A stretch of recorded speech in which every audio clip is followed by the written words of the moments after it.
Alright, so ito po ang ating titirahin ngayon. Ang naging problema po nito ay ignition coil misfiring, ignition coil number 4.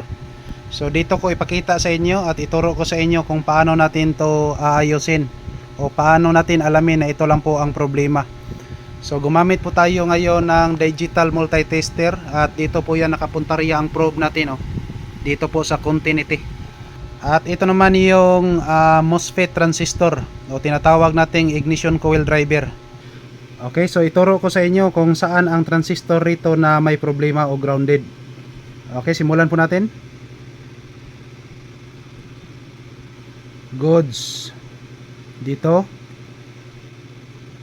Ayan, so goods, walang problema. Dito. Yan, oh, so walang problema. Oh, at dito. Yan, oh, so kita nyo ngayon mga kalbularyo, mayroong continuity rito. Oh, diba? Ito ang may problema. Ayan, oh. So may continuity siya, mayroon siyang reading. So ito po ang shorted. Ibalik natin dito sa isa. Yan, oh, so wala talaga. Dito.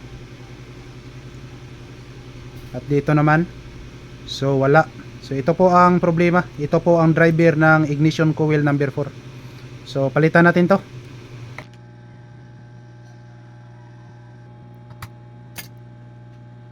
Ayan, so ito na po mga kalbularyo.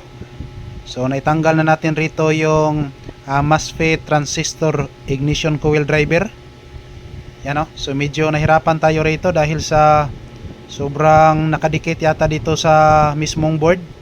Yan, oh. So nawasak. Ito po ang tinatanggal natin. Yan, oh. Okay. So papalitan natin to. So ito po yung bago na ating ikabit rito. Okay, so pagkatapos na natin tong maikabit, ipakita ko sa inyo ulit kung mayroon pa bang shorted na mangyayari rito. Okay, proceed.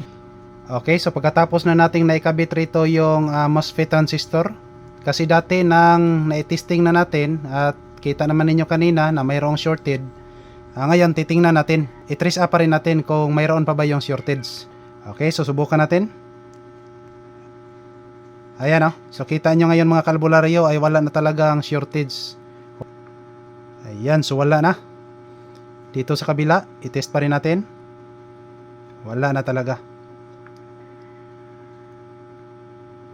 Okay, all goods. Ibalik natin. Alright. Okay, so wala na. So ganun lang po kasimple. Pag maka-encounter po kayo ng misfiring, so ito ang titirahin nyo. Ito po ang tinatawag nating ignition coil driver, MOSFET transistor. Alright, so maraming salamat po sa inyong panonood. As always, to God be all the glory. Thank you so much.